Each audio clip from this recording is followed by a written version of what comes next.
Welcome to this video on pressure and volume. Boyle's law describes how pressure and volume are related for a fixed mass of gas at constant temperature. As the volume of the gas decreases, the pressure increases. This is because the particles collide more frequently with the walls of the container, increasing the pressure.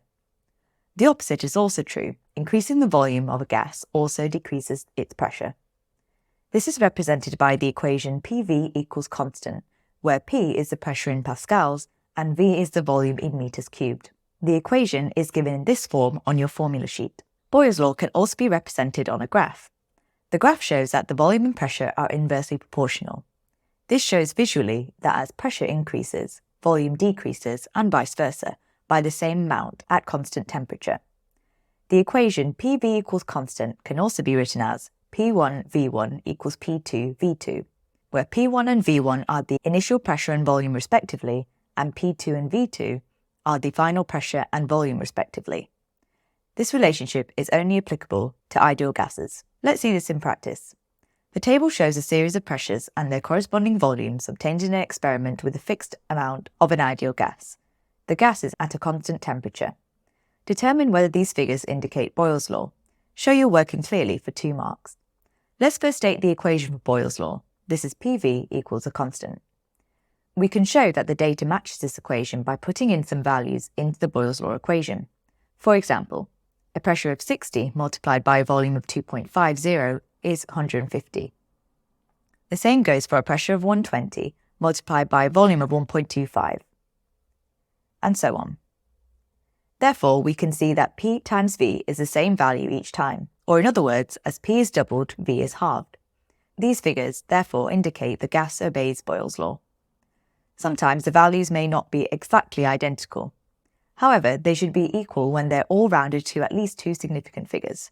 In this case, 151.2 rounded to 2 significant figures will still be 150, so this is still equal to the constant. When you are given a table of data and a graph, make sure you use the values from this to back up any answers. Aim for at least 3 calculations. And finally, always make sure you write a conclusion for a question that requires you to prove something. This must be backed up by numbers where applicable. Let's try a more challenging example. A gas is contained in a cylinder enclosed by a piston. At first, the length of the cylinder containing the gas is 180 centimeters. The pressure of the gas is 410 kilopascals. The piston is moved to a new position where the pressure becomes 590 kilopascals. The temperature of the gas is unchanged. Calculate the new length of the cylinder for 2 marks. We have been given the initial length, the initial pressure, and the final pressure. We need to calculate the new length of the cylinder. We have 2 different scenarios on the same object, which implies we use the equation p₁V₁ equals p₂V₂. Now, we've been given the length and not the volume, but we know that this is a cylinder, where its volume is its cross-sectional area A times its length L. This can be replaced in the equation for V. A does not change when the cylinder changes length, as it is the exact same cylinder, so this can cancel out. We are left with p1L1 equals p2L2. Rearranging for L2 gives p1L1 over p2. Now let's substitute in the values. P1 is the initial pressure, L1 is the initial length, and p2 is the final pressure. This gives a final length of 125 centimeters for the second and final mark. We know this is in centimeters because the units need to be the same as the initial length. In general, both pressures and volumes have to be in the same units respectively. If one pressure is in kilopascals and the other pascals, you must convert these both to be in pascals or both in kilopascals. You must know the volume of basic 3D shapes, such as a cylinder.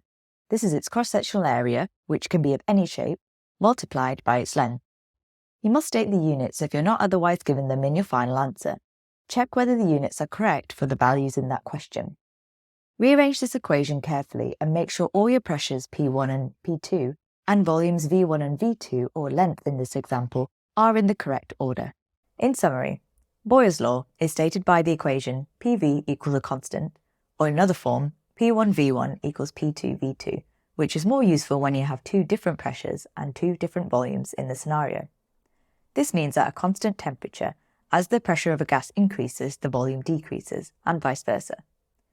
This equation is only relevant for ideal gases, which should be the case for all your exam questions. The graph of pressure against volume is inversely proportional.